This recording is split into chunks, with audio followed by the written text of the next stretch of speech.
భావన మార్చ్ 3. అహంకారం మనలను దైవానికి దూరం చేస్తుంది. మనం మంచిదారిలో నడవటానికి పెద్దలు ఏర్పరిచిన మార్గదర్శక సూత్రాలలోనిదే ధర్మ మార్గం. వాటిని పాటిస్తే ధర్మస్వరూపుడైన దైవానికి దగ్గరవుతాం. కర్తవ్య నిర్వహణ అనేది కేవలం యాంత్రికంగా, అంటే చెయ్యాలి కనుక చేశాం అనే విధంగా ఉండకూడదు. రోగికి మందిచ్చే వైద్యుడు మందుతో పాటు ధైర్య వచనాలను కూడా పలకాలి. బాబా వద్దకు ఎందరో చెడు అలవాట్లున్న వాళ్ళు, రోగులు, పాపులు వస్తుండేవారు.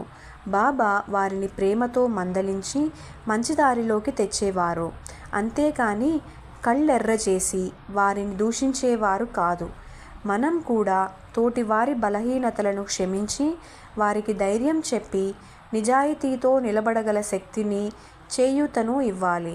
ఇలా చేయటానికి ప్రేమ నిండిన హృదయం కూడా కావాలి.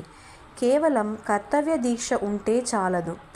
తప్పు చేసిన వారిని ఈసడించేవాడు ఎంతటి నిజాయితీపరుడైనా, భక్తుడైనా అతనిలోని అహంకారాన్ని బాబా క్షమించరు. ఎన్నో తప్పులు చేసిన వారినైనా సరే బాబా నా తప్పులు క్షమించు అని వేడుకునే నిజమైన భక్తులను బాబా తమ ఆశీర్వాద బలంతో గట్టెక్కిస్తారు.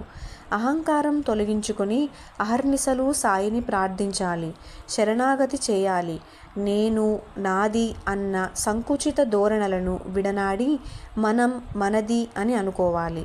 కాబట్టి భక్తితో పాటు వినయం, ప్రేమ కలిసి ఉన్నప్పుడే బాబా అనుగ్రహానికి పాత్రులమవుతాం.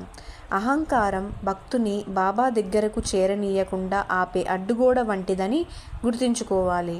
శ్రీ సచ్చిదానంద సమర్థ సద్గురు సాయినాథ్ మహారాజ్ కీ జై.